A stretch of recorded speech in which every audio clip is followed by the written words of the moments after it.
Hi Seekers, welcome back to the community channel. I would like to share with you a self-revelation that came through. I'm always open to sharing my personal experiences in hopes to inspire you to pursue these deeper parts of yourself in order to reveal these soulful answers for yourself. So yesterday, as a matter of fact, I got a new book that came in. It has to do with curanderismo, cleansing rites, sacred rites, sacred practices, when it comes to like limpias and understanding, the background of, Mesoamerican culture, of like the folk healing arts. So, as most of you know, I was born and raised here in Texas. Those of you who grew up with me, y'all know I never really knew Spanish. I didn't know much about my background. I just knew I was Chicana, right?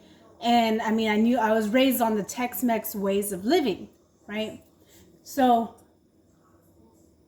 there was no way that I would have thought that I would have this reeling throughout my life, throughout these experiences, to pull me back into the ways of my ancestors, the ways of my people.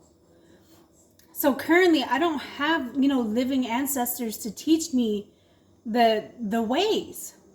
But I have heard that throughout my family, there was many curanderas, many midwives, parteras that were in my family, right? There was a revolving theme in my family about caring for children and nurturing the mother, nurturing the womb, nurturing the heart space, connecting the heart space to the womb space, right? As you know, the chakras, the sacral and the heart chakra. Connecting these 2 points was vital within my lineage. So this book that came in, I just started reading it today.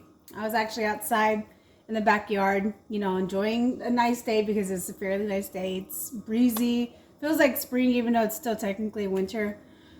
And let me go ahead and get the book so I can read it. Read what I was learning already this far. Okay? So this is the book. Okay? Beautiful cover art. It's actually by Erika Buenaflor. She has a master's degree in religious studies, and she focuses on Mesoamerican shamanism from, the University of California, Riverside. She's a practicing curandera for over 20 years. She has studied with curanderas and curanderos in Mexico, Peru, and as well as Los Angeles. And she knows the craft pretty well. I've been doing some research on her, and that's the only reason why I decided to get this book.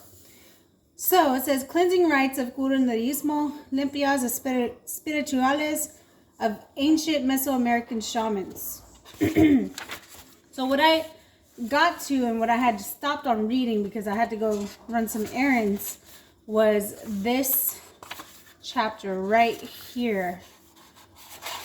Let me go ahead and read it to you guys, okay? And then we're going to get into the synchronicity, which was really freaking cool, that happened today, that pretty much confirmed what I should be doing here.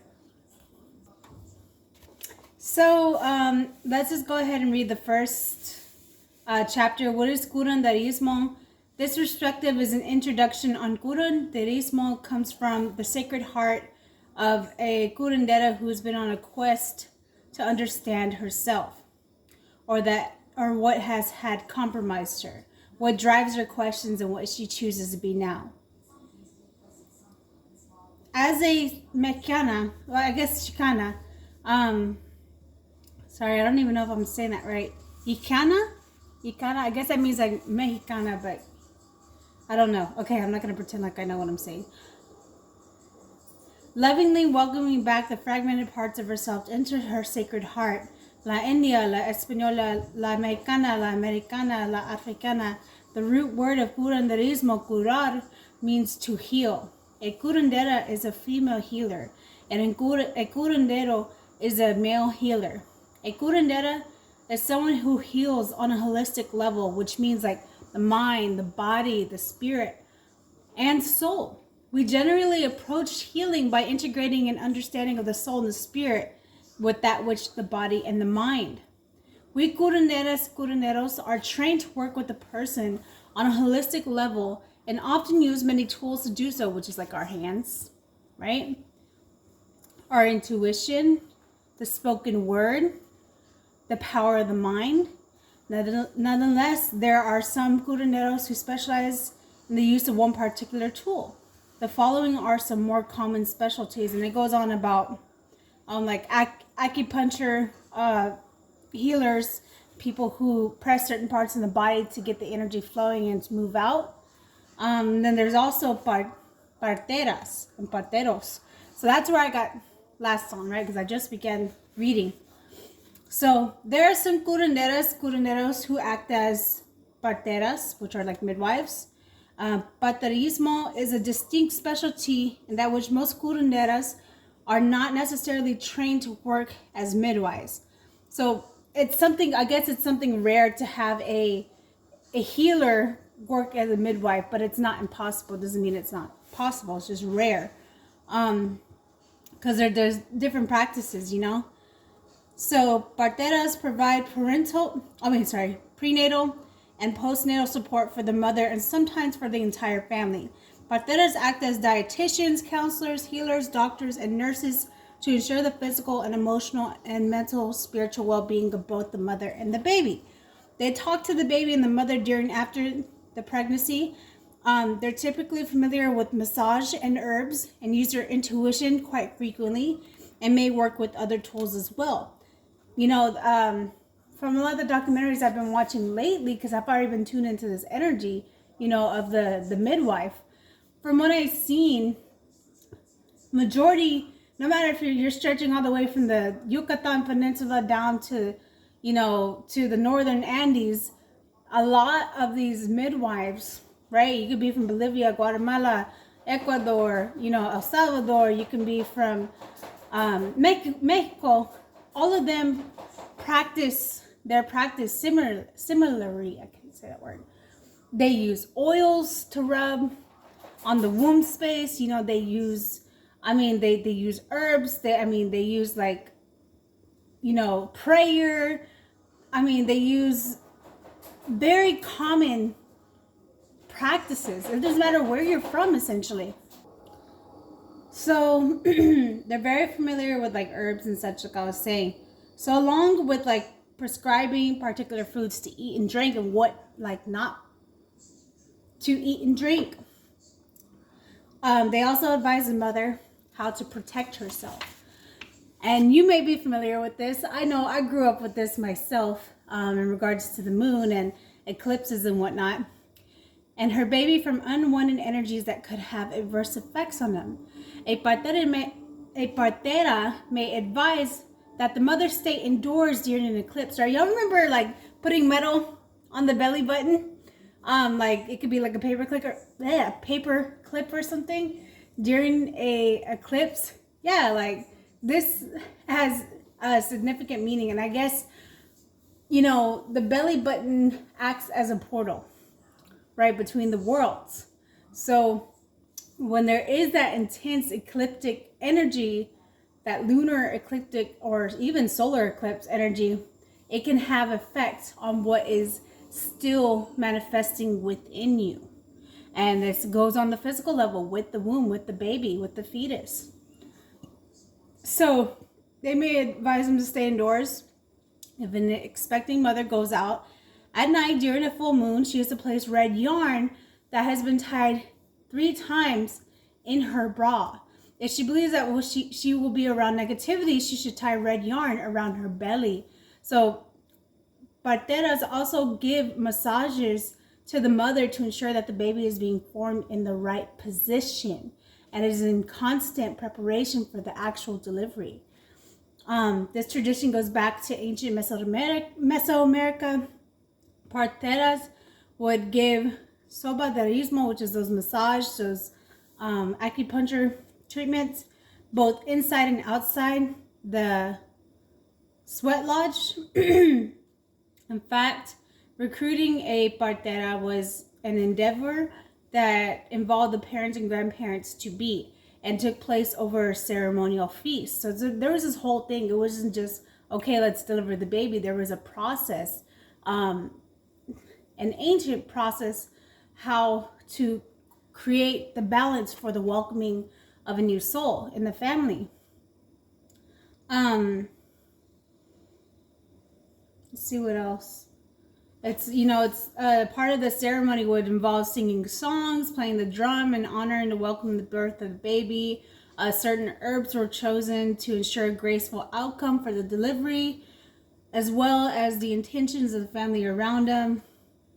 But yeah, there's this whole thing. There's more to it in this book, right? So I put down the book for a little while, watched a little bit more documentaries. Let's go ahead and get into how this came to be, right? So I've been watching documentaries from stretch of the lands, like I was talking about, from, the Central Americas to like the northern Andean parts of, the Amazon and such. And I was just so blown away seeing how effortless this was, for these women. And they've had training. They had people around them to give them this training, right? And here I am. I'm pretty much unearthing a lot of this stuff on my own. And I'm like, if I'm feeling myself drawn to this certain energy, there's no doubt that I would be attracting a rightful mentor to help me understand these things, because I don't know what I'm doing. I mean, do we all ever know? We really just have to trust the unknown sometimes, right? So anyway, I go take Avery on a walk. It's a pretty day outside. I want to go walking. I come back, and as I walk in the door, there's a documentary about midwives on my phone, because I purposely left my phone here to leave the documentary playing. But as I walk in, I hear this, and I wrote it down in my journal. Here's my journal. This is what I hear. The midwife holds the lives of the mother and child in her hands. Meanwhile, baby's being born on the TV. Her job is to get them through safe and sound, regardless of the storm surrounding the baby's arrival into the world. The storm. As soon as I heard that analogy with what was taking place on the documentary, I was like, that's what it is, isn't it? That's what I'm supposed to be doing. The storm. So I've been connecting to my ancestry, which is, part Mayan and Andean, and through the Mayan calendar, there's certain day signs which we fall under, that when we're born a specific day, we fall under a specific day sign. And mine just so happens to be Kawak, which is thunderstorm, storm, rainstorm. So when I heard storm being related to the birth of a baby, I had just realized I was thinking that before I had left. Never seen this documentary before, but I was just thinking that right before I had left to go walking.